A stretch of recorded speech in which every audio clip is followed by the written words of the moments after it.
Mesdames, Messieurs, bonsoir et bienvenue aux 20h sur Equinox Télévision. À la une de cette édition, hommage aux élèves assassinés à Kumba.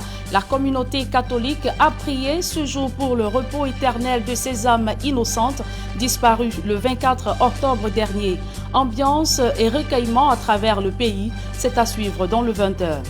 Élection présidentielle du 31 octobre, entre participation et boycott, laquelle des deux sirènes retentira demain dans le ciel de la Côte d'Ivoire? La veille d'armes a démarré avec les derniers réglages. Vous le verrez dans ce journal avec nos envoyés spéciaux.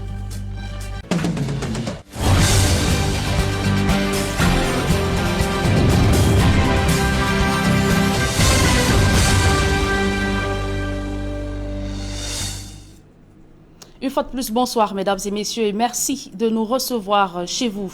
Demain samedi est décrété jour de deuil national à travers le pays. Les drapeaux seront en berne sur l'ensemble du territoire, comme l'indique un décret du chef de l'État, Paul Biya.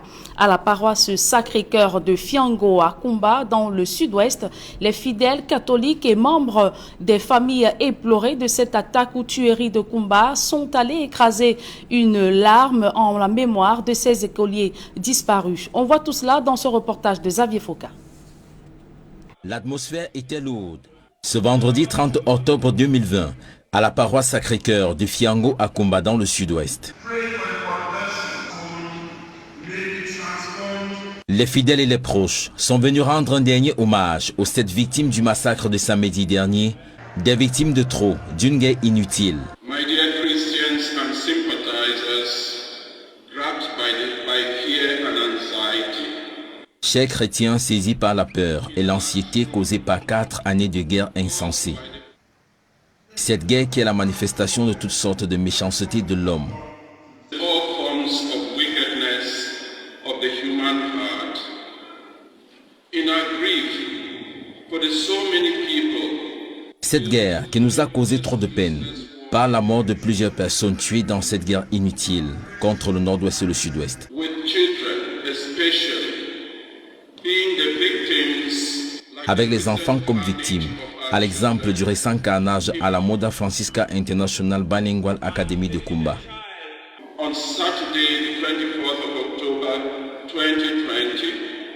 Une messe qui se célèbre 6 jours après l'attaque meurtrière et à la veille du deuil national décidé par le chef de l'État. Et dans la même veine, les fidèles catholiques de la ville de Douala ont également prié ce jour pour le repos éternel de ces âmes innocentes froidement assassinées samedi dernier à la Moda Francisca School de Kumba dans le sud-ouest. L'archevêque métropolitain de Douala, Monseigneur Samuel Kileda, qui présidait la messe, a invité les parties impliquées dans le conflit armé à pouvoir initier ou s'engager sur le dialogue de la vérité. D'autres précisions dans ce reportage de Dalastiana et Kedjara.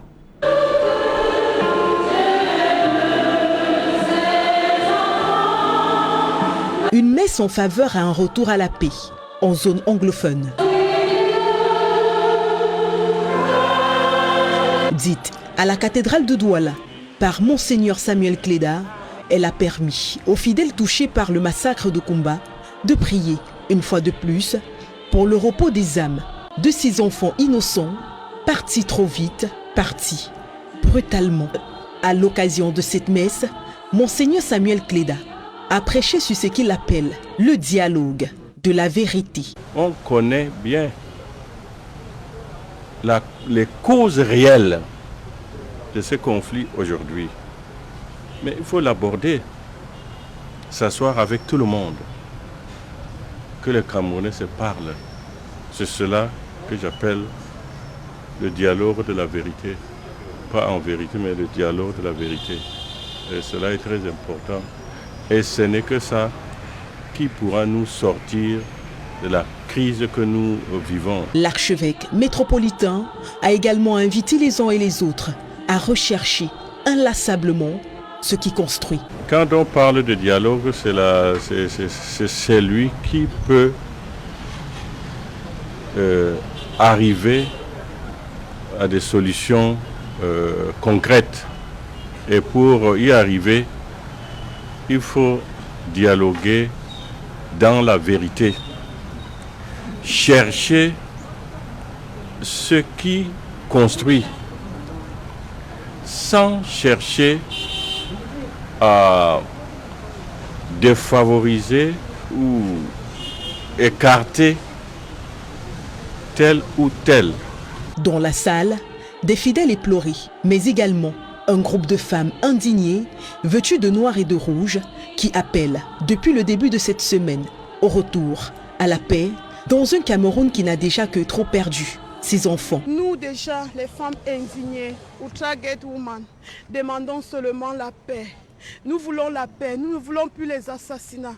Quel qu'en soit le genre, nous ne voulons plus, nous sommes fatigués. Les mamans veulent la paix au Cameroun. Que le Seigneur Tout-Puissant touche le cœur de chaque Camerounais. Amen. Le cœur de chaque Camerounais pour qu'on puisse ensemble trouver un moyen de mettre la paix dans notre pays. Amen. Nous sommes fatigués. Les mamans sont fatiguées, nos cœurs saignent. Nous demandons, nous vous en prions, tous les Camerounais, revenons à de bons sentiments. Au terme de la prière, elles ont quelque peu arpenté les rues qui avoisinent la cathédrale, toujours en mémoire aux victimes de ce massacre. Mon fils, il est parti sans maman, mon fils. Et de nombreux projets infrastructurels entamés en début d'année dans le département du Ndonga-Mantoung sont à l'arrêt. Les entreprises en charge des travaux évoquent comme motif le climat d'insécurité qui prévaut dans le nord-ouest Cameroun. Sur le terrain, le taux d'exécution est de 48%, un bilan qui est loin de satisfaire les autorités administratives locales. D'autres précisions avec Kemazou Matilda, Stellambou et Gladys Sidi. De nombreux projets entamés en début d'année dans le département du Ndonga-Mantoung dans le nord-ouest ont été abandonnés. Le taux d'exécution dans l'ensemble est de 48%. Les entreprises en charge de ces travaux pour justifier le retard accusé évoquent l'insécurité dans le nord-ouest. Routes, salles de classe, forages, marchés et bien d'autres. À 2 mois de la fin d'année, le bilan est loin de satisfaire les autorités administratives locales. Certaines entreprises n'ont pas été à la hauteur. Les responsables prennent des marchés à travers le Cameroun et ne viennent entamer les travaux dans le Ndonga-Mantoung qu'à la dernière minute.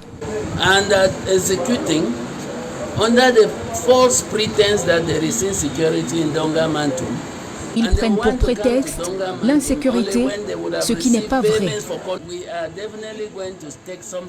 Ils méritent d'être sanctionnés. Les autorités administratives dans le département du Ndonga-Mantoung comptent prendre des mesures drastiques à l'avenir afin de contraindre les entreprises à respecter le cahier de charges qui leur sera confié pour la nouvelle année. Et dans le chapitre politique de ce journal, Maître Emmanuel Sim dénonce une décision cynique visant à écarter Mamadou Mota et plusieurs autres cadres et militants du mouvement pour la renaissance du Cameroun des futures compétitions électorales. L'avocat réagit ainsi au verdict rendu hier par la Cour d'appel du Centre relativement à l'affaire liée à la mutinerie survenue à la prison centrale de Yaoundé le 22 juillet 2019. Maître Emmanuel Sim y voit un règlement de compte politique qui n'honore pas la justice camerounaise. Je vous propose de l'écouter. Spécialement du vice-président du MRC, M. Mamadou Yacouba Mota, sa peine est passée de 24 mois de prison à 18 mois de prison ferme. Cette décision peut paraître à première vue intéressante parce que la peine a été réduite, mais en réalité, cette décision nous choque parce que les personnes condamnées étaient parfaitement innocentes et nous avons essayé de démontrer leur innocence à la cour d'appel. Nous avons l'impression que ces magistrats, et je l'avais dit à l'audience, étaient plus des chargés de mission que des magistrats et des juges indépendants. On peut donc le regretter. Mais ce que je regrette de plus, s'agissant de nos militants qui ont écopé hier de 16 mois à 18 mois de prison, c'est que on a mis ainsi un terme à leur carrière politique. Parce que tout le monde sait que lorsque on a une peine de plus de 6 mois de prison, cette peine est inscrite automatiquement dans le casier judiciaire. Et s'il y a une élection, eh bien la personne condamnée ne peut pas se présenter parce que son casier judiciaire a été entaché par cette peine-là. J'ai le sentiment que la décision de la Cour d'appel a pour conséquence d'éliminer politiquement le président Mamadou Yacouba. Elle a pour but de l'empêcher demain d'aller obtenir des suffrages dans sa région à l'extrême nord, où sa popularité devait être encore plus grande. Ce n'est pas normal qu'on fasse des règlements de compte politiques en utilisant la justice. Mais je peux vous dire que nous n'allons pas nous arrêter là et que nous allons continuer à nous battre pour que, enfin, dans ce dossier, justice soit rendue. Ce n'est pas la fin du combat. Le combat dans cette affaire va continuer. Présent sur la région de l'extrême nord Cameroun, où une centaine d'ex-combattants de la secte Boko Haram ont déposé des armes pour rejoindre des camps de désarmement et de réinsertion sociale. En visite dans la région, Fayengo Francis, coordonnateur du dit comité, annonce le déblocage de la somme d'1 milliard de francs CFA pour la construction du centre de Mémé. C'est dans le Mayo-Sava. Nadine Yambou et Amadou Dairo. Après des années de lutte aux côtés de la secte islamiste Boko Haram à l'extrême nord, ce sont plus d'une centaine de membres du groupe terroriste, en plus des femmes et enfants, à déposer les armes. La mine serrée, le regard hagard, c'est avec le cœur meurtri par la souffrance qu'il décide de se rendre aux autorités administratives. Un retour aux sources salué par les chefs traditionnels. Nous sommes contents parce que ce ne sont plus des combattants. C'est ex. Ils sont rentrés, ils sont chez eux. C'est les Camerounais qui étaient mal orientés. Ils sont revenus. On doit les accueillir. Ces ex-combattants de Boko Haram ont ainsi rejoint le Comité national de désarmement et de démobilisation de Méry, portant ainsi à 260 le nombre de repentis ayant renoué avec la vie normale après la vague de 150 autres. Parmi eux, de nombreux enfants sacrifiés au prix d'une guerre sans merci. Aujourd'hui pris en charge, ils bénéficient d'un encadrement de volontaires afin de faciliter leur réinsertion au sein de la société. Ces enfants sont, je dirais, ils sont traumatisés, donc c'est pour les ramener, pour qu'ils se sentent à l'aise comme d'autres enfants. Donc c'est dans ce but-là que j'ai pris la volonté de les encadrer. Venu s'enquérir de la situation sur le terrain, Fayengo Francis, le coordonnateur du Comité national de désarmement et de réintégration des ex-combattants, annonce le déblocage d'1 milliard de francs CFA pour la construction d'un centre à Mémé dans le Mayo-Sava. C'est un centre qui, à la fin des travaux, peut prendre 1000 enfants. C'est pour cela que j'ai demandé aux enfants à Mora, et je viens de demander à ceux qui sont ici, de nous aider aussi pour que leurs amis sortent, pour que leurs frères et sœurs sortent. Parce que ce centre sera pour eux et ça sera aussi pour les enfants de la localité. Bâti sur une superficie de 13 hectares avec une capacité d'accueil de 1000 places, les travaux de construction de ce centre débuteront d'ici janvier 2021. Paul Biya va en guerre contre les agences de voyage qui continuent d'imposer des frais de paiement des toilettes publiques dans la région de l'Est Cameroun, et ce, en violation de la décision du ministre des Transports. Mais ne vous me prenez surtout pas, il ne s'agit pas du chef de l'État, Paul Biya, mais du nouveau délégué régional des transports de la région de l'Est, Benjamin Issam. Un voyageur peu ordinaire dans les agences de voyage de Bertois. Le délégué régional des transports, accompagné de ses collaborateurs, vient de lancer, sur instruction du ministre des Transports, l'opération Zéro Accident dans la région de l'Est. La campagne vise 2 objectifs majeurs. Nous avons demandé aux autres d'insister sur le respect des mesures barrières, les toilettes qui doivent être gratuites, parce qu'il faut reconnaître que depuis l'incident que nous connaissons tous, le ministre a rappelé que les toilettes sont gratuites pour les passagers. Donc nous avons veillé à ce que cette instruction-là soit également respectée. La propreté des toilettes, surtout leur gratuité aux passagers, l'effectivité des halls d'embarquement, la vérification des bordereaux et le respect des règles barrières. Le patron des transports à l'Est a pu vérifier à l'extérieur comme à l'intérieur des cars de transport le respect strict des règles barrières. Globalement, et à quelques exceptions près, ces mesures sont respectées par certaines agences de voyage de la place. Nous avons dans les voitures les consignes que si nous disons dans les voitures que si le chauffeur va très vite, nous appelons, nous avons dans les bus un numéro qui nous permet carrément d'appeler les chefs d'agence pour en cas de vitesse. Exactement. Surtout ce qui me plaît aussi beaucoup dans les agences, c'est qu'à Yaoundé, ce n'est pas le même chauffeur qui avance, qui continue avec le bus. Le chauffeur de Yaoundé, Douala arrive à Yaoundé, un autre grand pour Bertois et se repose. C'est ça qui nous plaît. Par rapport aux mesures barrières, nous avons là de l'eau, du savon, on se lave bien les mains. J'ai mon casque. Autre lieu, autre curiosité, l'axe routier Bertois à Bomban. Limitation de vitesse, pas de surcharge et respect des mesures anti-Covid-19 pour la sécurité des passagers. Plus de 100 jeunes de l'université de Ngaoundéré ont choisi la psychologie comme spécialité à la faculté des sciences de l'éducation pour venir en aide aux personnes victimes des viols et attaques meurtrières. Le constat a été fait au cours de la rentrée académique 2020-2021 par nos reporters Jean-Blaise Noupayé et Nadine Yambou. Des sciences de l'éducation de l'université de Ngaoundéré dans la région de l'Adamawa, les nouveaux venus ont déjà une idée bien précise sur leur parcours académique.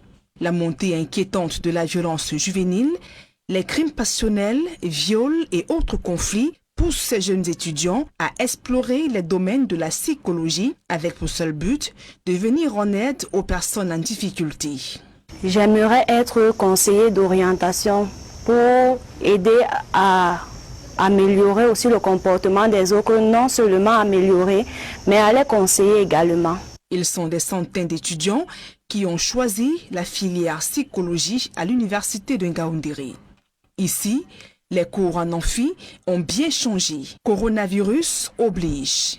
La rentrée académique cette année a été chamboulée. Les enseignants ont revu le programme. Les cours en ligne sont désormais incontournables.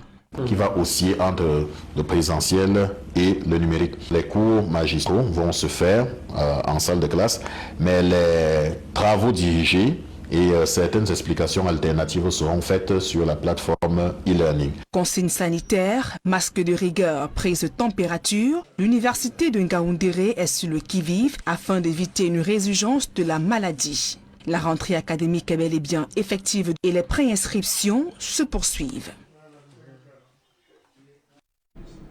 À l'étranger, en Côte d'Ivoire, quel est l'état des lieux à Yopougon à quelques heures du scrutin? Réputé frondeur, le quartier de Yopougon dans la périphérie d'Abidjan où l'on a enregistré des violences récemment montre un visage normal à quelques heures du scrutin. D'autres précisions dans ce reportage de nos envoyés spéciaux Emmanuel Diop et Gizogo.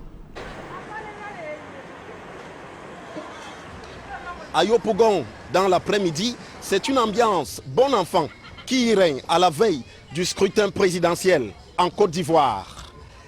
On y trouve un kiosque à journaux qui permet de prendre la température à travers les médias qui donnent effectivement les dernières nouvelles de la campagne électorale, notamment le meeting du candidat sortant Alassane Dramane Ouattara à Abobo.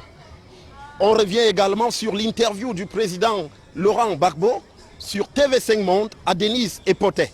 Cette ambiance décontractée se mesure aussi dans un coin où l'on boit du café Toumba, qui est une spécialité sénégalaise, mais visiblement très appréciée ici à Yopougon. Les populations, elles, sont partagées. Il y a d'un côté ceux qui affirment effectivement qu'ils iront voter demain sans embâche pour remplir un devoir inscrit dans la constitution ivoirienne. Si nous on dit on ne veut pas, et puis tout l'autre là dit il ne veut pas, moi aussi j'ai dit il ne veut pas, et qu'Alassane est là, ça va devenir quelque chose de palable. Mais donc il faut choisir une personne pour s'asseoir au pouvoir, pour que le palabre là quitte au pays. C'est pour cela moi je veux voter. C'est un devoir civique, ça appartient à tout le monde de voter, de dire ce qu'il pense. Même quand tu n'es pas content, on te demande d'aller t'exprimer là-bas dans les votes. Ça ne sert à rien de dire je ne voterai pas ou je ne voterai. C'est ton devoir, puisque c'est écrit dans ta constitution que tu dois aller voter. Mais il y a également ceux qui laissent transparaître leur peur et leur souhait est que tout se déroule normalement et que l'élection passée, la Côte d'Ivoire reprenne une vie normale. Je vais aller voter. Je vais aller voter surtout ma prière que tout se passe très bien, dans le calme et qu'il n'y ait pas de trouble en fait. Parce que franchement, il y a trop de choses qui se disent et quand c'est comme ça, la population a vraiment peur. Je veux la paix. Je veux que le président de la Sénégal arrive demain et puis on va faire sans problème. Pour ne pas qu'il y ait avoir des dégâts. Sinon quand le pays est en paix, tout le monde est en paix. À Yopougon pour Equinox Télévision, Emmanuel Diop, Gizogo. Et quelle ambiance prévaut dans les rues de la capitale économique ivoirienne à quelques heures du scrutin? Nos envoyés spéciaux Emmanuel Diop et Gizogo se sont rendus dans la commune d'Adjamé qui abrite le plus grand marché de cette ville. Là-bas, les populations se disent prêtes pour l'élection. Reportage. À la veille de l'élection présidentielle en Côte d'Ivoire, Abidjan, du côté d'Adjamé, l'une des plus grandes communes de la capitale économique ivoirienne, montre un visage plutôt rasséréné où les activités et la circulation vont bon train. Ici, nous nous trouvons au marché d'Adjamé, c'est le plus grand de la capitale économique ivoirienne et les activités se déroulent normalement. Les Ivoiriens font leurs emplettes et les ménagères sont très nombreuses ici dans ce marché où l'on vend aussi énormément de produits, notamment les pains qui sont une tradition ici en Côte d'Ivoire, notamment pour la communauté du Nord composée souvent de musulmans. Nous sommes allés à la rencontre des commerçants et clients de ce marché, dont certains estiment qu'ils iront voter pour que les affaires se poursuivent normalement.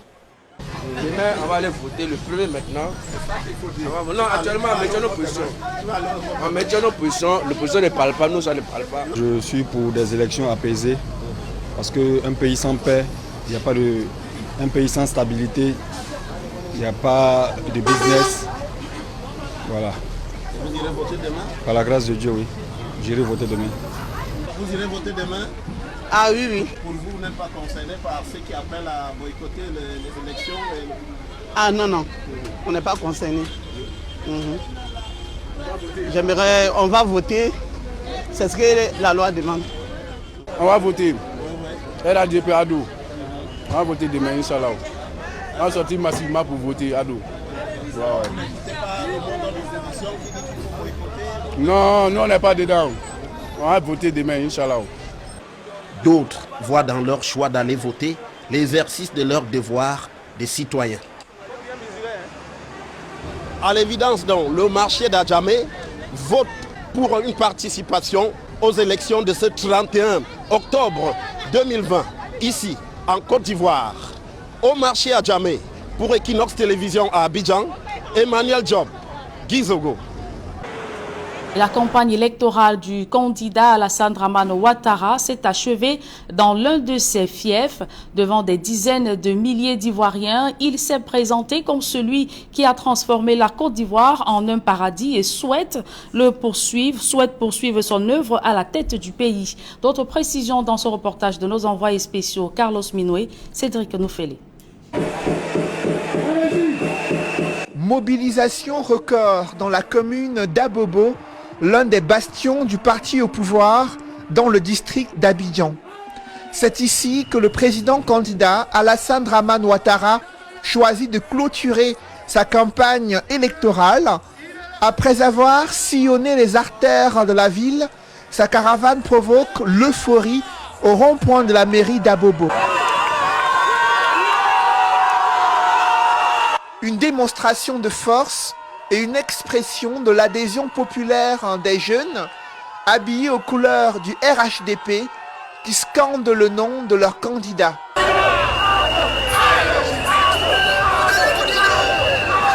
Galvanisé devant ces scènes de liesse, Alassane Dramane Ouattara appelle ces jeunes Ivoiriens à un vote massif en faveur de celui qui leur apporte la prospérité et le développement socio-économique. Il y a les universités, grâce à nous, il y a la nourriture, grâce à nous, il y a la sécurité. La Côte d'Ivoire, c'est un paradis. La Côte d'Ivoire est un paradis. Il faut préserver, ne vous laissez pas distraire. Vous allez voter massivement pour montrer que c'est vous qui avez demandé à Ado d'être candidat. Ado est votre candidat. Pour lui, n'est-ce pas? Vous allez voter massivement. Sur la scène, le président candidat ne manque pas de s'associer à l'un des hommes politiques les plus populaires de la contrée, son directeur national de campagne électorale, par ailleurs Premier ministre et maire d'Abobo, Ahmed Bakayoko.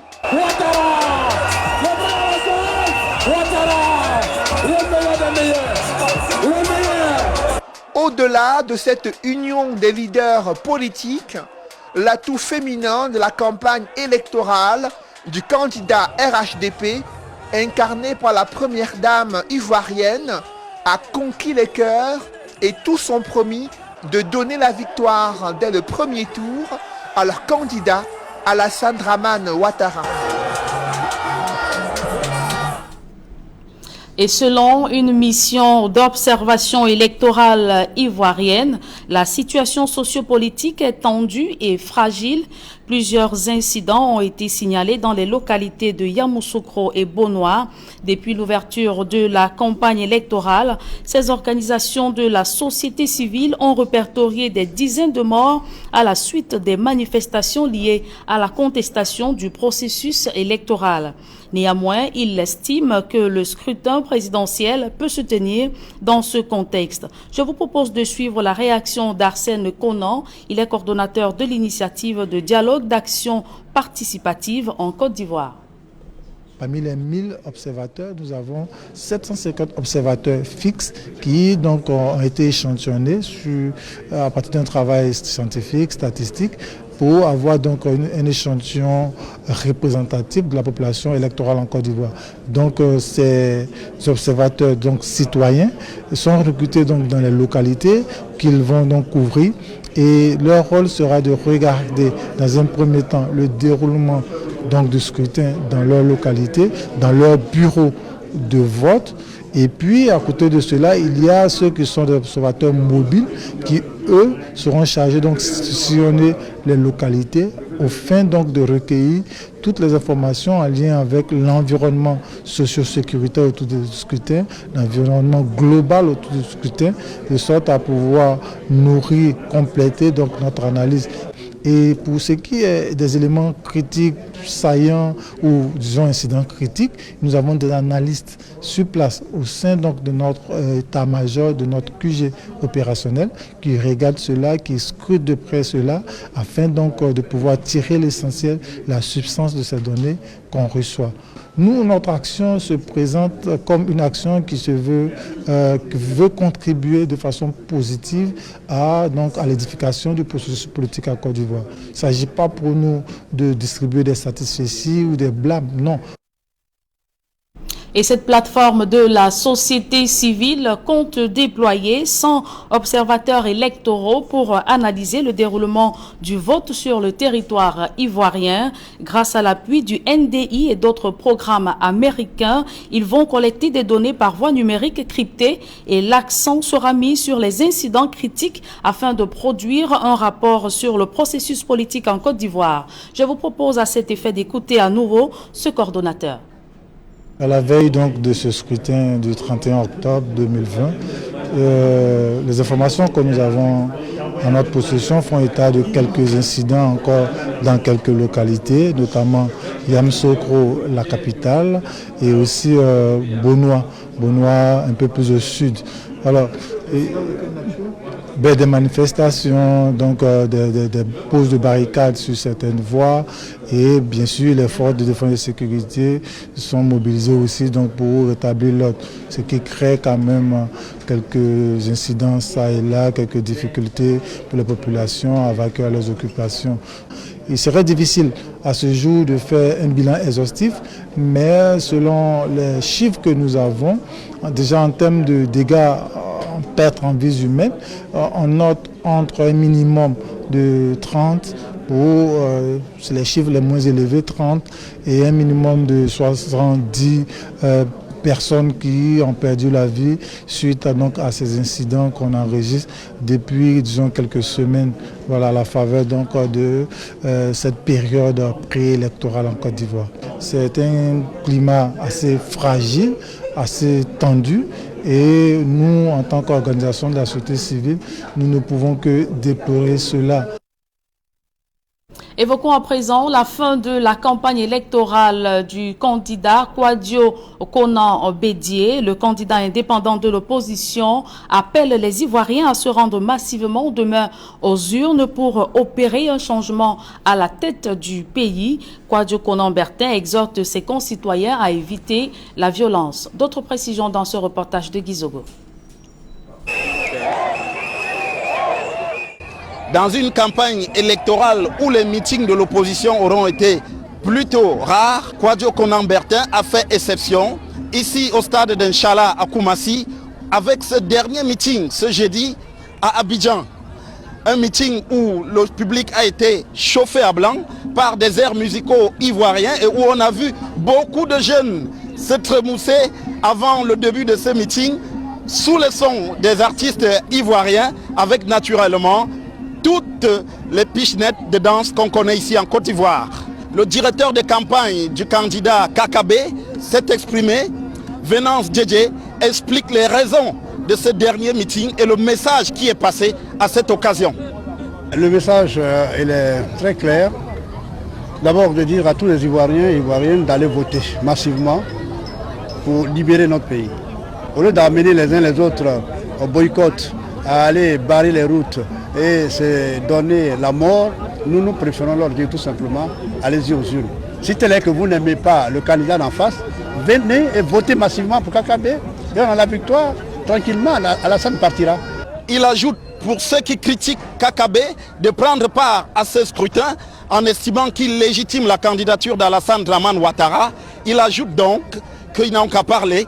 KKB s'inscrit, lui, selon ses explications, dans une logique de changement en faveur de la jeunesse ici en Côte d'Ivoire. Mais ça, ceux qui le disent, c'est que dans une mauvaise lecture de la situation politique en Côte d'Ivoire. Bon, c'est tout. Nous, ils parlent, ils ont envie de parler, qu'ils parlent. Mais nous avons pris, nous prenons nos responsabilités et nous allons jusqu'au bout, nous l'assumons. Nous n'avons pas peur de critique. On ne peut pas empêcher quelqu'un de dire ce qu'il a envie de dire. Et en page cinéma de ce journal, la compagnie de téléphonie mobile Orange Cameroun offre aux amoureux du 7e art une projection en avant-première du film Fisherman Diary. Reportage. Du branding d'Orange par-dessus le tapis rouge, jeu de couleurs dans un décor où des célébrités du showbiz et du cinéma camerounais ont rendez-vous. En cette nuit de gala à Canal Olympia Douala Bessengue, c'est l'avant-première du film camerounais Fisherman's Diary qu'accompagne Orange Cameroun dans le cadre d'une tournée nationale de projection. Cette projection spéciale aujourd'hui à Canal Olympia Douala Bessengue entre en droite ligne dans notre stratégie de promotion de la culture et du cinéma et du cinéma camerounais. Promouvoir les talents camerounais, le défi est de taille pour Orange Cameroun et Kankentus Production. Ce film a été fait pour le Cameroun par les Camerounais. Fisherman's Diary raconte l'histoire d'une jeune fille de 12 ans déterminée à aller à l'école dans un village de pêcheurs où l'éducation d'une fillette est considérée comme un tabou. Si un parent pense qu'une fille ne doit pas aller à l'école, qu'il cesse. Ces pensées rétrogrades n'ont pas lieu d'être au XXIe siècle. Les garçons sont égaux aux filles. Le sentiment de porter une cause juste à travers le cinéma transparaît aisément auprès des acteurs. Je suis vraiment ravi d'avoir interprété le rôle de l'enseignante, d'être une inspiration pour cet enfant en recherche d'éducation, un rêve devenu réalité pour moi. Merci à la production.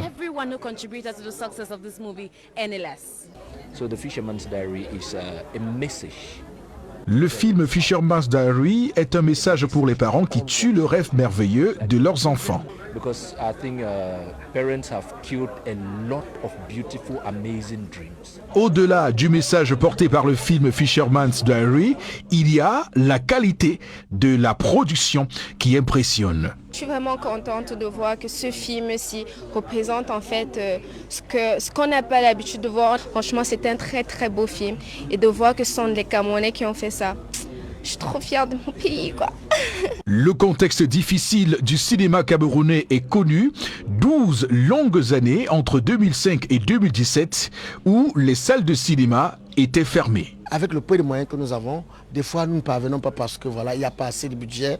Donc maintenant, comme Orange commence déjà à marquer son empreinte et accompagner, je crois que il y a beaucoup de bonnes choses qui arrivent. Les gens nous donnaient le pion longtemps avant parce qu'ils étaient soutenus par de très grandes structures. Donc si aujourd'hui chez nous, une structure comme Orange se décide de soutenir et croire à la culture de chez nous, ça peut que faire chaud au cœur. Fisherman's Diary sera également projeté à Boya le 30 octobre, Limbé le 31, Yaoundé 21 novembre, Mbouda 28 novembre et Bamenda le 12 décembre 2020.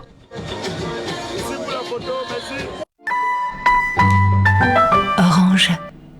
C'est avec ce public reportage, mesdames et messieurs, que nous mettons un terme à cette édition du journal. Merci de l'avoir suivi. Retrouvez dans quelques secondes Serge Alotou pour la deuxième partie d'Equinox Soir. Une centaine d'ex-combattants de Boko Haram décident de déposer les armes dans l'extrême nord du Cameroun. Après avoir combattu pendant plusieurs années aux côtés des membres ou des adeptes de la secte Boko Haram, ces jeunes de la région de l'extrême nord Cameroun ont décidé de changer de vie pour rejoindre le centre de désarmement et réhabilitation sociale. Vous l'avez vu dans le reportage de Nadine Yambou, le coordonnateur national Fayengo Francis a annoncé le déblocage de la somme d'1 milliard de francs CFA pour la construction du centre dans le département du Mayo-Sava. Serge Alain. Voilà, madame, monsieur, c'est dans l'essentiel Equinox Soir, deuxième partie. Bon week-end à vous, Julien Berthe-Bissaï. Très bon week-end à vous, Serge Alain. Rendez-vous lundi. 20h. Madame, monsieur, dans un instant, la suite. Equinox Soir.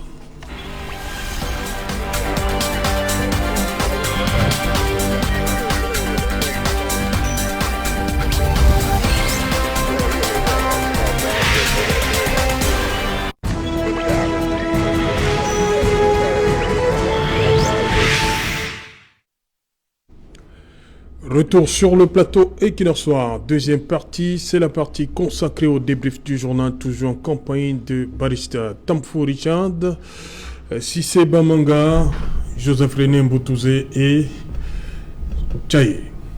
Dites-moi, vous avez regardé ce reportage qui nous vient de la région de l'extrême nord? C'est encourageant. Avec le gouvernement. La commission Fayengo Francis, on peut dire que les fruits sont là. Avec le gouvernement qui nous dirige, j'ai bien peur que ça peut être un autre glissement. Comment ça, glissement? Que les ex-commandants déposent des armes, ça peut être de... Je sais pas. Ça vous ne croyez pas? Je ne crois pas sincèrement. Pourquoi vous doutez? Parce qu'on est habitué, on est dans un gouvernement où rien n'est vrai. Rien n'a jamais été vrai. Qu'est-ce qui ne dit pas que ces enfants qui déposent les armes, c'est ceux qu'on a mis là pour justifier les 1 milliard qu'on débloque? Et qui va gérer les 1 milliard? Un ancien qui a été ancien de quelque chose. Finalement, tout ça, c'est un trio, c'est les mêmes personnes. De grâce, s'ils ont déposé les armes, mais je pense qu'il faut voir pourquoi avec ce régime. Joseph René Moutouzé, est-ce que vous comprenez Il n'est pas très convaincu, hein? Il dit qu'on en a l'habitude au Cameroun. Non, ça ne se passe pas seulement au nord. Oui. Même là où il y a même l'insécurité actuellement au Nozo, tous les jours, il y a des jeunes là-bas qui déposent les armes et qui s'en vont. Et le président de la République, son excellence pour lui, a promis à ces jeunes que s'ils déposent les armes, la République va se charger de les ramener socialement. Et ce discours doit être entendu de tous ces jeunes pour qu'ils comprennent qu'ils peuvent revenir à la vie normale sans inquiétude aucune. Voilà. Barrister Tamfou, ce qui se passe à l'extrême nord. To me, that's political propaganda to justify the 1 billion which. C'est pour la construction du centre, yes, du centre. That's why I said it was. That's why I said it's a political propaganda. We are used to it. To justify that 1 million will be used to do something, they had to. 1 billion. 1 billion. Yes, 1 billion. They had to make that scenario of ex-combatants dropping their arms. It's recurrent of this regime because we have had so many instances where huge sums of money are being removed from state coffers, and we know the end result. When you look at the functioning of the country, we have not realized very soon the Chan is coming. We have roads who are not completed. We have so many other projects who are uncompleted. So to me, what is ongoing or what is being portrayed today that we have removed 1 billion because some ex-combatants of Boko Haram have dropped arms, is, to me, I consider it as a political propaganda, and it always serve those people who are behind it. Si c'est la région avec ces images, hein, on peut vivre en toute quiétude. Ça rassure de voir de telles images. Ça rassure quand même les populations, non? Écoutez, Monsieur Serge Alantou, je salue d'abord cette action parce que peut-être contrairement à d'autres personnes ici sur ce plateau, je connais les frustrations qui sont là-bas. Pourquoi je dis, est-ce que ça rassure les populations? Moi, je pense que les ennemis entre guillemets ont déposé les armes. Les ennemis entre guillemets ont déposé les armes, non. Les comités de vigilance qui se battent tout seuls, je dis bien tout seuls. Allez là-bas, vous allez voir aujourd'hui à l'extrême nord du Cameroun, il n'y a presque plus rien. Les jeunes se mobilisent comme ils peuvent, ils sont abandonnés à eux-mêmes. Mais bon, nous saluons cet acte fort du chef de l'État. Encore de l'argent, M. Serge Alantou. Vous vous rappelez, il y a 3 mois, j'étais sur ce plateau, on parlait de 12 milliards avec le projet PNUD et le gouvernement du Cameroun. Vous savez, M. Serge Alantou, au Cameroun, ce n'est pas les initiatives qui manquent. Nous avons les très belles initiatives, les meilleures initiatives du monde. Mais les initiatives sont confiées à qui? Comment elles sont acheminées? Un peu comme le lycée de Mbopi, un peu comme le projet GOL, où vous allez dans le site internet, vous tapez, vous verrez les petits stades bien, très jolis là, dans tous les quartiers, mais vous arrivez sur le terrain, vous verrez les stations ou alors les boutiques. Mais non, pour rester sérieux, il faut vraiment suivre ces 1 milliard. C'est 1 milliard, parce qu'aujourd'hui, les 1 milliard sont débloqués. Mais à qui va-t-on remettre cet 1 milliard? Voilà, pour moi, vous savez que vous avez une plateforme très regardée par tout le monde. Je pense comme ça au président du Septentrion du côté du Mlaba. Fayengo est venu faire une annonce. Il a fait une annonce, mais quand je dis je pense au président du Septentrion, c'est pas qu'on lui remette l'argent. Et un président du Septentrion? Oui, le président des jeunes du Septentrion. Écoutez, M. Serge Alantou, le président des jeunes du Septentrion, c'est quelqu'un que je connais, c'est quelqu'un qui fait des efforts là-bas. Je ne dis pas qu'on lui remet les 1 milliard, mais je veux qu'on se rapproche d'eux. On peut l'associer à la gestion, pas pour l'argent, mais pour toucher le vrai problème. Parce que sinon, qu'il est au quotidien, là-bas. Il vit beaucoup là-bas. Voilà. Et il se défend comme il veut avec les armes. C'est pour construire le centre. Écoutez, monsieur Serge Alain Autou, pour construire le centre, moi j'ai très peur qu'aujourd'hui cet argent, une fois de plus, tombe dans les mains. Vous voulez que je continue la phrase? Ils vont commencer le projet. Et Watansi. Donc, non, on n'est pas Iseka. Non, écoutez, monsieur Serge Alain Autou. Aujourd'hui, dans ce pays, je vous dis, ce ne sont pas des initiatives qui manquent. 1 milliard, c'est bien. 12 milliards qu'on en parlait il y a 3 mois sur le plateau, c'est très bien. Aujourd'hui, nous sommes dans un pays où on est à 3 mois du CHAN.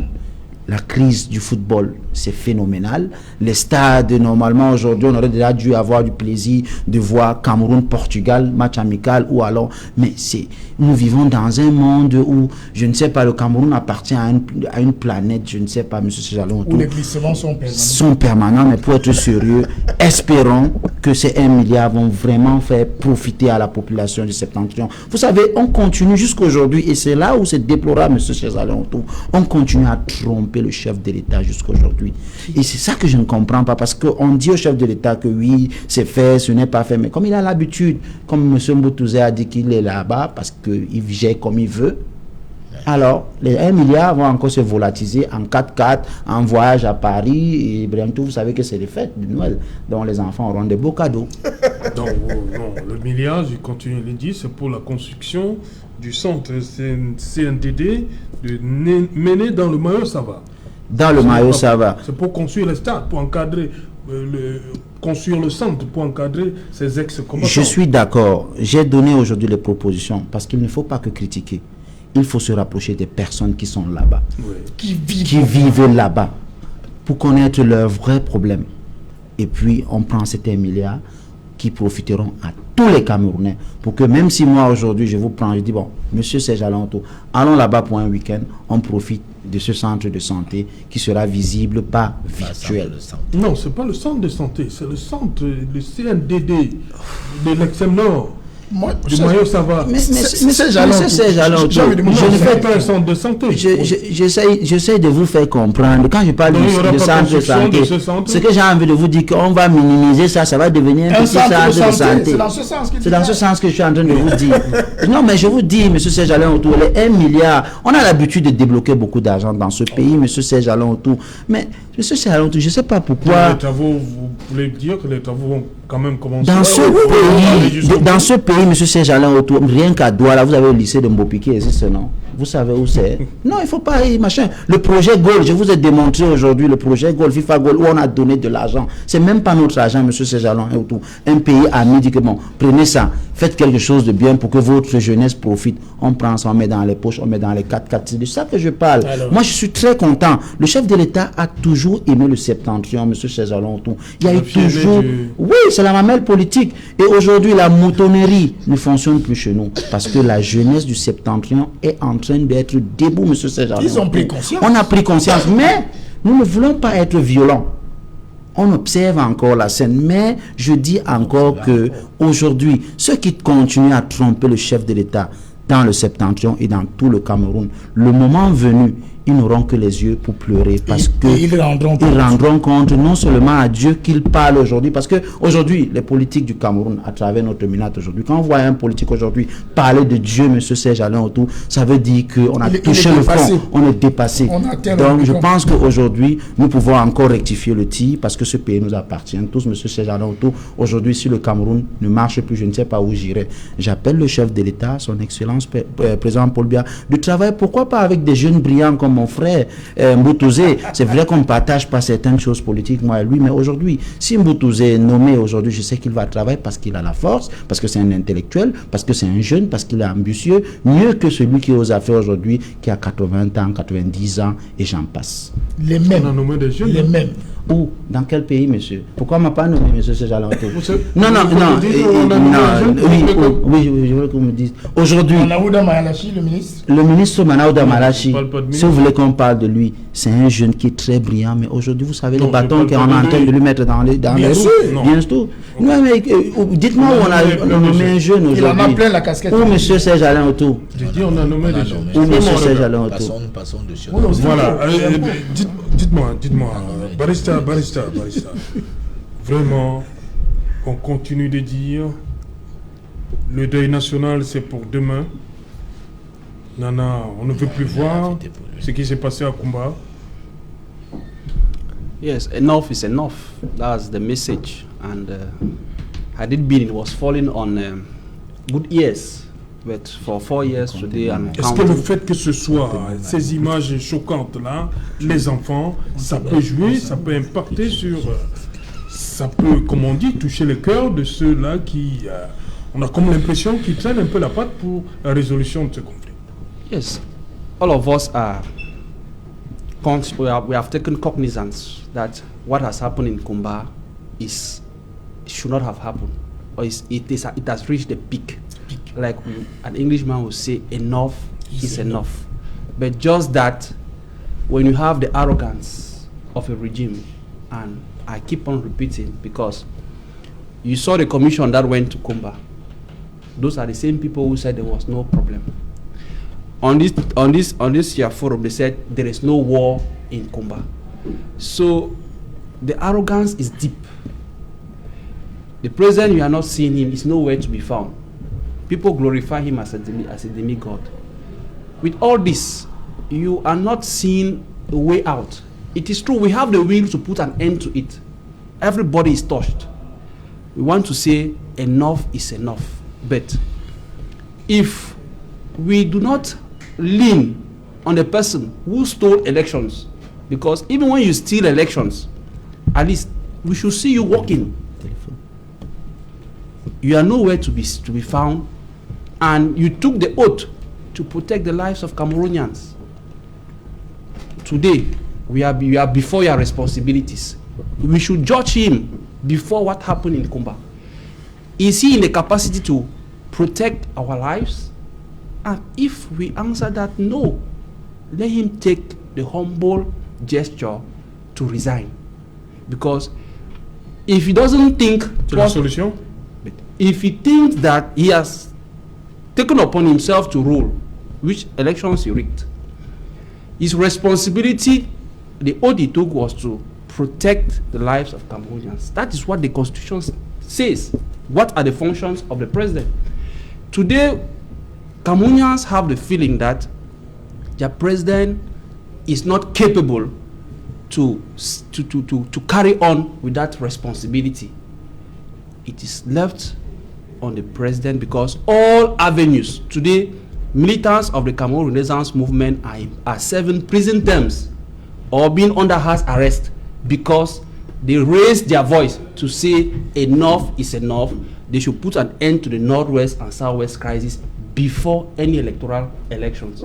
We have seen repeated instances where militants of the Cameroon Renaissance movement try to bring the government understand that we could go through peaceful avenues, maybe by public manifestations, which are being guided by the law. But we have seen the repressive attitude of the government, arresting some and sending to jail and putting others under house arrest. So we have tried our best, and we think that we will not drop our hands, but the responsibility rests on the person who rigged elections and says that he still has the capacity and the possibility to serve the destiny of Cameroonians.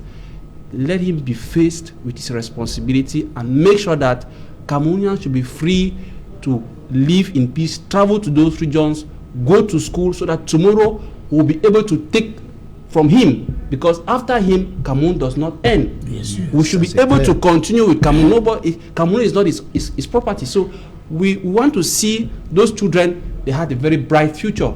Maybe the next president could maybe come from those children, but today they are gone before their time. So we want a Cameroonian whereby the next generation should be able to continue to make Cameroon exist.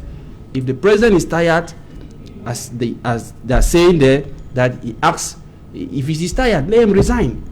If he thinks that he is not there he is there to serve and not to be served, he is there to serve Cameroonians. And it is when some of these things happen, which nobody had prayed for it, that is where we'll have to see the president, because just his presence will have created a lot of psychological remedy and comfort in the hearts of Cameroonians. But when you continue with arrogance, you radicalize, that is, you put hatred in the minds of people, and that is how to forgive will become very, very difficult. Ok. Dites-moi, lorsque vous avez évoqué en première partie ce rapprochement qu'on a eu au mois de mai entre le régime et certains leaders sécessionnistes, est-ce que pour vous, il n'est pas temps de repartir sur cette base-là et même accélérer les choses? Ces gens-là autour, il n'y a pas de honte pour un père de famille. Il n'y a pas de honte pour tout homme qui aspire à la paix, à la sérénité dans son couple, dans son foyer, dans son pays. Le président se définit souvent comme un mendiant de la paix. Mendiant de la paix, c'est des mots forts. Mais qu'est-ce qu'on fait pour que cette paix soit effective? Nothing. Alors, ils ont engagé cette négociation avec le leader empoisonné en prison. C'était un début de solution. Ouais. Vous savez, avec ce pays où on ne connaît plus qui est qui, si M. Sissoko Tabeayou avait pris le micro ou le téléphone, appelé seulement au nord-ouest pour dire nous sommes sur la table de négociation, déposez les armes. Tant que vous m'avez fait confiance que je sois devant, attendez, je viendrai vous informer. Beaucoup de choses devraient, ne serait-ce que s'estomper pour un temps. Il est vrai aujourd'hui, il y a plusieurs groupes armés qui se définissent, mais ce début... Mais justement, après ça, on a suivi des voix s'élever pour lui... Pour dire qu'il n'est plus le leader. Voilà. C'est normal. Qu'est-ce qui ne vous dit pas que ceux qui veulent que cette guerre perdure n'ont pas déjà créé leur propre groupe armé? Nous sommes dans une guerre où il y a beaucoup d'argent qui circule. Et tant que de l'argent circule, c'est avec beaucoup de fierté que les gens aimeraient bouffer cet argent sur le sang des pauvres Camerounais. Donc nous pensons et décidons qu'il faut que la négociation qui a été entreprise par le gouvernement continue et que la libération de Sissoko et les autres soit enfin effective. Mais pour cela, il faudra que le mendiant de la paix, son Excellence Paul Biya, décide de leur accorder une amnistie et que cette amnistie permette à ceux-là de rentrer dans la zone anglophone chez eux, de discuter avec leurs frères et aussi de permettre au cardinal Christian Toumi, qui est une personne de valeur, enfin de faire ce qu'il a toujours voulu faire, la All Anglophone Conference, pour qu'au cours de cette réunion anglophone, pour que nos frères du Sud-Ouest, c'est-à-dire les anglophones, se regardent entre eux, se posent une seule question qui n'aura pas de réponse. Au finish, dans cette guerre, qui sont les véritables perdants? Et je crois que la réponse est simple, c'est les populations des zones anglophones. Vous et moi, nous vivons à Douala. Je peux aller dans mon bas-fond natal sans problème. Mais lui, mon voisin copanéliste, il ne peut pas aller dans son Sud-Ouest. Ça veut dire qu'il y a quelque chose qui ne va pas. Donc, il faut qu'on s'asseye autour d'une table. On demande au cardinal Christian Toumi d'engager les causeries avec les anglophones. Ceux-là vont, à travers le cardinal Christian Toumi, remettre un document qui sera comme un mémorandum, soit dit en passant, comme leur revendication. Et autour de cette revendication, l'État s'assied et dit, vous avez été nos enfants, vous le serez, que ce soit aujourd'hui ou demain, trouvons une solution pour éviter des massacres pareils. Parce que tôt ou tard, je souhaite longue vie au président Biya. Si demain il n'est plus là et qu'il doit rester chez lui à Sambelima, qu'il ait l'honnêteté de dire que pendant mon mandat, j'ai pu arrêter une sécession ou une rébellion qui se déclarait au nord-ouest. Mais si avant son mandat ou pendant son mandat ou après le mandat, cette rébellion perdue, excusez-moi, il n'aura rien fait. Et rien n'est plus dangereux pour un homme que de savoir qu'on a eu l'occasion de faire quelque chose et que l'histoire vous tiendra toujours responsable pour des choses qu'on n'avait pas pu faire. Pourtant, vous avez toutes les manettes, toutes les possibilités pour réussir à atteindre vos objectifs. Joseph René Mboutouzé, on a entendu un discours, surtout chez vos camarades, auprès de vos camarades qui se posaient toujours la question, on va discuter avec qui? Ça tient toujours? Vous pensez quand même au RDPC qu'on peut discuter avec ces personnes qui ont pris des armes? Ça vous vient souvent à l'esprit? Bien, il ne faut pas discuter du tout avec ces personnes-là. Au regard de ce qui s'est encore passé à Kumba la semaine dernière. Les gens qui ont pris les armes ont déclaré et décidé qu'ils ne sont plus des Camerounais. Ils disent qu'ils ne sont plus des Camerounais. Ils disent qu'ils sont de l'Ambazonie. Mais ils sont en prison au Cameroun. Ils ont créé leur république. Mais pourquoi ils sont en prison au Cameroun? Avec leur drapeau. Oui. Ils sont en prison au Cameroun malheureusement parce que ce pays n'existe pas. Et ils font plutôt le désordre dans un pays qu'on appelle le Cameroun. Si vous partez faire du désordre au Gabon, Serge Alain, on va vous capturer là-bas. Et on va vous mettre en prison là-bas. Mais pour eux, ils ne sont plus Camerounais. Et lorsqu'ils tuent les enfants à Kumba. Et pourquoi avoir donc entamé des pourparlers avec au mois de mai? Je ne sais pas si on a entamé des pourparlers avec lui. Je ne suis pas dans les secrets, je n'en sais rien. Je ne voudrais pas prendre la responsabilité d'une information que je ne peux pas assumer. Je suis en train de dire que lorsqu'ils tuent les enfants à Kumba, ils savent qu'ils sont en train de tuer des Camerounais. Et ça ne les dérange pas parce qu'ils disent qu'ils sont en guerre avec une nation qu'on appelle le Cameroun. Et comme ils sont en guerre avec cette nation qu'on appelle le Cameroun, ils peuvent donc tuer qui ils veulent dans ce pays, le Cameroun. Donc c'est nous les Camerounais qui sommes attaqués par ces gens qui sont devenus des étrangers. Et tout ce que nous pouvons faire, parce que j'entends que si on appelle Ayoub Tabé, quand il va s'asseoir sur la table de négociation, c'est là où il va dire appeler, il va dire déposer les armes. C'est quelle moquerie? Il doit déposer les armes, dire que je me suis trompé, je ne suis plus un Ambazounais, je suis un Camerounais. Et l'amnistie que vous, l'UPC, vous demandez, Paul Biya a déjà donné cette amnistie. Puisqu'il a dit, tous ceux qui déposent les armes, il y a un centre qui va les accueillir et on va les réintégrer socialement. Ne défoncez pas une porte qui est déjà ouverte. Paul Biya a donné cette amnistie. Tout ce qu'on attend d'eux, c'est qu'ils reviennent à la raison. Mais pour le moment, ils sont totalement hors la raison parce qu'ils estiment qu'ils ne sont plus des Camerounais et ils peuvent donc venir tuer nos enfants. Et comment des gens qui sortent d'ailleurs, ils ne sont pas des Camerounais, ils viennent dans notre territoire camerounais, tuer nos enfants dans notre pays. Vous ne voulez pas qu'on les capture. On doit les capturer. On doit les mettre hors d'état de nuire. Mais maintenant, si, comme l'enfant prodige de la Bible, ils reviennent à la raison, ils déposent les armes, vous allez voir, le président de la République va dire, mes enfants, vous êtes revenus, rentrez dans les centres, on va s'occuper de vous, on va, ceux qui ne sont pas formés, on va les former, ceux qui peuvent avoir des emplois, on va leur donner. Mais la condition, c'est qu'ils déposent d'abord les armes. C'est l'unique condition. Nous tous, on a beaucoup de sentimentalisme, hein? Mais il ne faudrait pas que pour le sentimentalisme qu'on sorte de la raison. Dans aucun pays du monde, on a négocié avec ni des terroristes qui sont armés, ni des sécessionnistes qui sont armés dans aucun pays du monde. Actuellement, ça se fait. Voilà. Aucun pays. Actuellement, le Pakistan. Je dis qu'ils sont armés, Les Pakistanais, les Moudjahidines, parce qu'on ne peut pas demander à une armée de déposer les armes. Si notre armée dépose les armes, on n'a donc pas une armée, à quoi servent-ils donc? Vous ne pouvez pas mettre l'armée régulière sur la même longueur d'onde qu'une horde de rebelles. Non, c'est à ces rebelles qu'il faut demander... Parce que quand les gens disent cesser le feu, cesser le feu, ça veut dire qu'il y a, vous reconnaissez qu'il y a des belligérants, il y a deux groupes. Il y a l'armée régulière qui fait le maintien de l'ordre avancé au sud-est et au nord-ouest. Il y a des bandits qui couvrent la région, qui viennent tuer nos enfants, qui viennent tuer nos populations.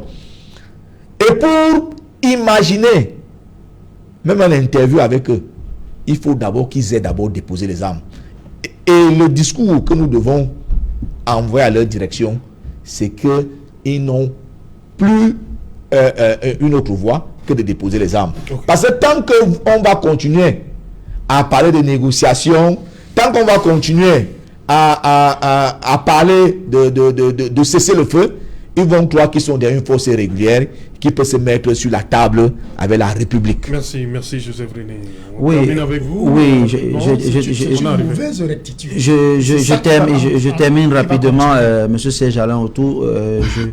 Vous savez que je suis un jeune et je suis très dynamique. J'aimerais parler à la jeunesse camerounaise de faire très attention, de ne pas entrer dans le jeu de certaines personnes non identifiées pour le moment qui veulent vendre comme quoi si Boko Haram, la crise Nozo, ça se passe, le président Biya va partir maintenant. Les grosses crises comme ça, le président Biya pourrait partir, mais la crise va continuer. Faisons très attention pour qu'on ne nous manipule pas, parce que la jeunesse, c'est le fer de lance de ce pays, et ce pays nous appartient tous. Si nous héritons d'un pays brûlé, nous ne pouvons rien faire. Alors j'appelle à toute la jeunesse d'être consciente, M. Serge Alionto. Vous savez, vous faites un travail très formidable, vous, en tant que journaliste, mais nous aussi, les politiques, nous devons faire le travail d'appeler la jeunesse vraiment de les conscientiser. Et je salue comme ça l'État du Cameroun qui fait un travail formidable, qui sécurise tout le monde. Merci Cissé, merci Joseph René Mboutouzi, merci Bernard Tchaye, merci Barista. Je ne peux pas partir sans dire bonsoir à toute la population de Fongoli, mon village. Merci. Madame, Monsieur, nous sommes arrivés au terme de cette édition, la dernière de la semaine. Le rendez-vous, il est pris lundi lorsqu'il sera 19h. Bonsoir, Domayo. Amaroa. Il y a